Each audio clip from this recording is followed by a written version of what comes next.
Bonjour à tous et toutes et bienvenue dans ce nouvel épisode de Décoder. Donc pour aujourd'hui, je suis avec Soleiman. Salut Soleiman, Salut Chloé. qui est notre responsable qualité, qu'on ne présente plus puisqu'il a déjà fait un podcast sur Propos avec nous et qui va nous parler des contrôles C2E, donc des contrôles dans le cadre du dispositif des certificats d'économie d'énergie. Et on sait que les contrôles, c'est un sujet d'ampleur dans la sixième période. Donc on va commencer par une question un peu grand angle, entre guillemets, pour poser le contexte. Est-ce que Soleiman, tu pourrais commencer par nous faire un état des lieux des exigences en matière de contrôle C2E? Oui, bien sûr Chloé. Alors, ce que je peux vous dire, concernant la période 23-24, il y a eu, beaucoup d'évolutions, de l'arrêté contrôle, jusqu'à 9 versions entre 2023 et 2024. Donc déjà 2023, il y a eu, 25 nouvelles fiches, qui ont été soumises à contrôle. Alors je donne, quelques exemples, notamment le raccordement d'un bâtiment tertiaire à un réseau de chaleur, des systèmes de mesurage d'indicateurs de performance énergétique ou encore, les récupérations de chaleur fatale pour valorisation vers un réseau de chaleur ou vers un tiers. En 2024, jusqu'à présent, au vu des nouveautés que nous avons reçues au travers des autorités, il y a eu 9 nouvelles fiches soumises à contrôle. Alors, toujours en exemple, le système de ventilation double flux autoréglable ou modulé à haute performance, le système de gestion technique du bâtiment pour le chauffage, l'eau chaude sanitaire, le refroidissement, climatisation, l'éclairage et les auxiliaires, ou encore l'isolation de points singuliers sur un réseau de chaleur.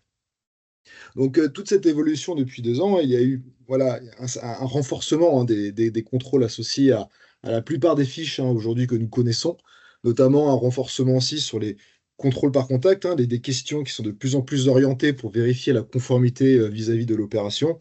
Des contrôles sur site, toujours plus en plus grand nombre, toujours avec, des critères qui évoluent dans le temps. Donc notamment certains critères, on va plus rechercher, bien sûr, que nos produits, les produits installés sont les plus conformes possibles, qui répondent à des critères techniques très avancés et très connus. Et bien sûr, nous avons aussi encore le fameux exemple, de la rénovation globale, avec justement des contrôles en avant-chantier, des contrôles en après-chantier, qui démontrent justement cette volonté de s'assurer que dès lors on souhaite vérifier, le résultat d'un contrôle, le résultat d'une installation d'opération, qu'elle puisse être fait en toute conformité et qu'il y ait une réelle satisfaction de la part de nos bénéficiaires. Ok, c'est très clair. Et du coup, tu nous as parlé de contrôle par contact, de contrôle sur site. Donc, pour ceux qui connaissent pas bien le dispositif des C2, c'est un peu chinois, mais on vous en dira plus dans la newsletter associée à l'enregistrement. Est-ce que tu pourrais nous parler des évolutions qui ont eu lieu ou qui ont peut-être eu lieu dans les procédures de contrôle qui sont à noter? Et s'il y a eu des évolutions majeures, pour quelles raisons? Alors déjà, il y a eu effectivement, une nouveauté, qui a été évoquée lors des groupes de travail avec, la DGEC et le pôle national, des certificats d'économie d'énergie, notamment, sur la partie thermostat, il y a toute une volonté, pour la P6 de mettre en place un système d'autocontrôle, des partenaires, puisque, il y a eu ce constat où certaines fiches nécessitent beaucoup, va générer beaucoup d'opérations. Donc il était nécessaire d'avoir justement ce principe d'autocontrôle et de s'assurer que dès lors, il y a, un installateur qui applique une opération standardisée, de vérifier de lui-même, déjà de son point de vue, est-ce que son installation répond à la fois aux exigences de l'état de l'art, mais aussi aux exigences, de la fiche standardisée. Donc il y a eu j'ai eu quelques échanges avec pas mal de bureaux de contrôle, qui ont évoqué cette nouveauté et ce qui est intéressant, c'est qu'il y a des outils qui commencent à se développer pour justement, préparer cette P6. Donc bien évidemment, dès que j'en saurai un peu plus et dès qu'on aurait des opportunités avec les bureaux de contrôle, on vous partagera, plus en détail ces évolutions. Ensuite, il y a dans un second temps, des plans de surveillance, qui ont été mis en place, au travers justement, la volonté déjà des autorités d'être plus vigilants sur ce qui a été, réellement installé par nos installateurs et nos bénéficiaires. Et je prends aussi l'exemple, aussi des fameuses fiches produits, donc ces fameuses fiches où il y a des exigences techniques qui sont demandées par rapport à l'arrêté contrôle, où on demande beaucoup plus, de vigilance, de technicité, qui sont maintenant demandées. Donc dès lors qu'un bureau de contrôle va aller, contrôler, sur site, ces différents points, le pôle nous demande d'être beaucoup plus vigilant sur les points techniques, pour nous assurer que le produit installé permet avec efficacité une réelle économie d'énergie. Et puis le dernier point qui évolue toujours chaque année, pour rappel, il y a chaque année des taux réglementaires qui se renforcent, le fameux taux de satisfaisant et le taux de non satisfaisant. Donc chaque année, on a un renforcement de ces taux. Donc pour information, en 2024, nous avons un taux de satisfaisant nécessaire en total de 37,5% et un taux de non satisfaisant qui doit être inférieur ou égal à 20%. Et justement, en 2025, voilà, qui a déjà été partagé par l'arrêté contrôle, nous allons passer du coup à 45% de satisfaisant et inférieur ou égal à 15% pour le non satisfaisant. OK, bah, c'est super, tu as anticipé la question que j'allais te poser. Est-ce que, en dehors donc de ce changement de taux réglementaire, tu peux, nous faire un petit topo sur les changements à venir? Il y a eu des annonces en début d'année de la part de Bruno Le Maire sur les fameux 100 000 contrôles qui ont été mis en place pour justement veiller à ce qu'il n'y ait pas de fraude dans le dispositif C2E. Donc là, on a déjà eu des échos sur des envois de courrier ou des appels téléphoniques de bureaux de contrôle mandatés par les autorités pour justement veiller à ce que tout ce qui a été finalement déposé auprès du pôle national soit qu'il n'y ait pas de risque de fraude ou de risque justement de malfaçon auprès des différents acteurs du dispositif. On a aussi beaucoup évoqué la loi antifraude, il y a pas mal d'évolutions réglementaires qui sont en cours, beaucoup de débats, en tout cas, les fameux groupes de travail fraude et groupes de travail contrôle, où il y a des échanges réguliers avec les acteurs pour réfléchir à des moyens d'assurer auprès des bénéficiaires qu'il n'y ait pas le moindre risque de fraude vis-à-vis des acteurs et vis-à-vis surtout, dès lors qu'on délivre une prime, de s'assurer que cette prime aille vraiment aux personnes qui ont réellement respecté les règles de l'arrêté contrôle. Et bien sûr, je vous avais évoqué en 2023 et en 2024 des nouvelles fiches qui sont soumises à contrôle. Vous devinez que dans le temps, il y a systématiquement des évolutions réglementaires, donc des ajouts de fiches, des changements de critères de contrôle qui sont souvent appliqués quasiment tous les trimestres.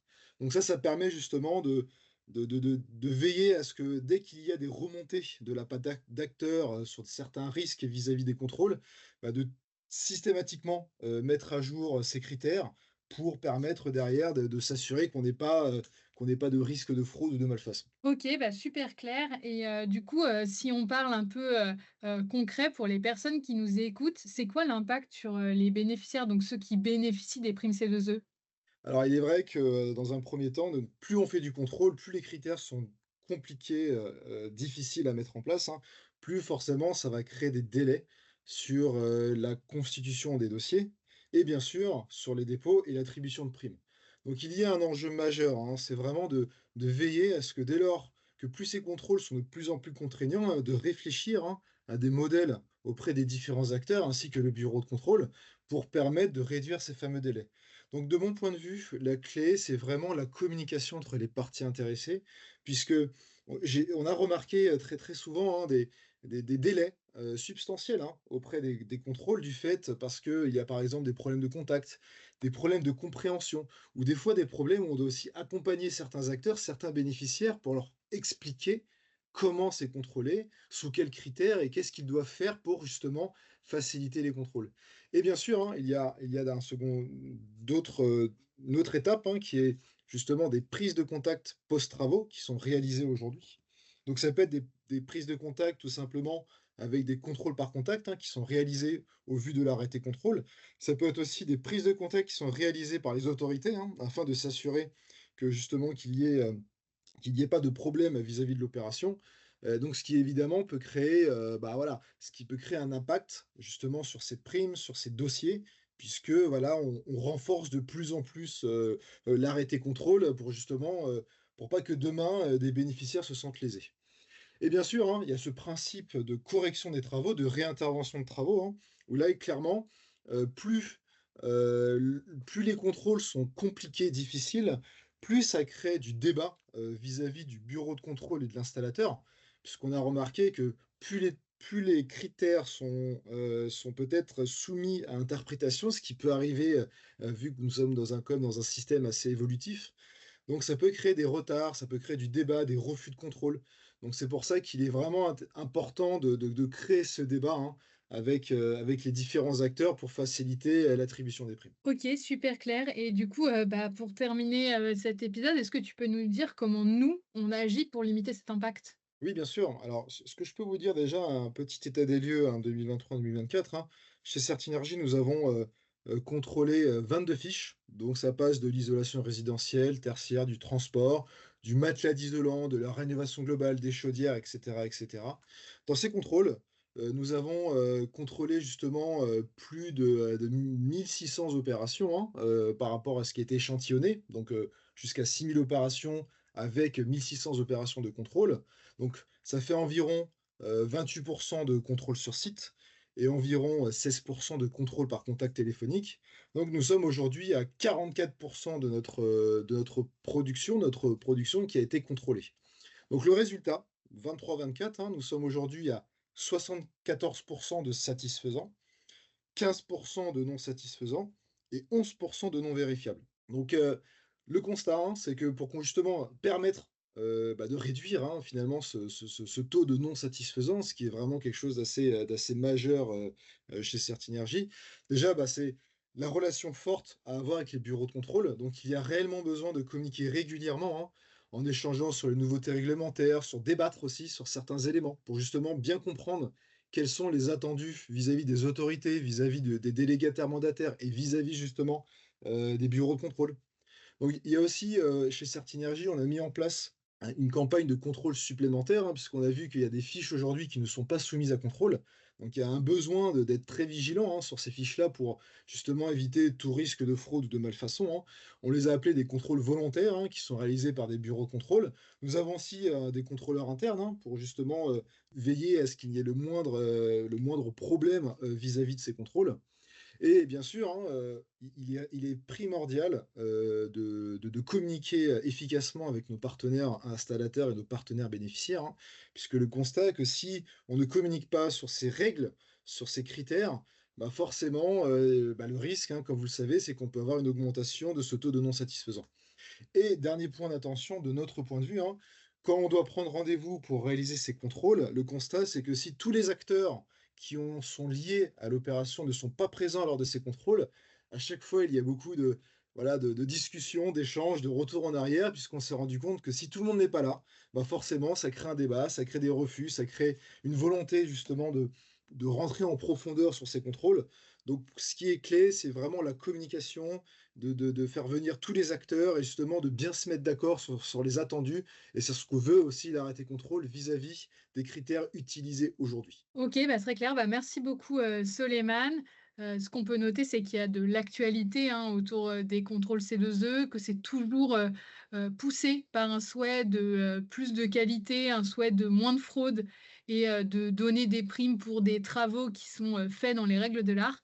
Donc, on n'hésitera pas à te recontacter, en tout cas à te redemander d'intervenir pour nous décrypter les futures actus. Encore merci, Soleiman, et à très vite.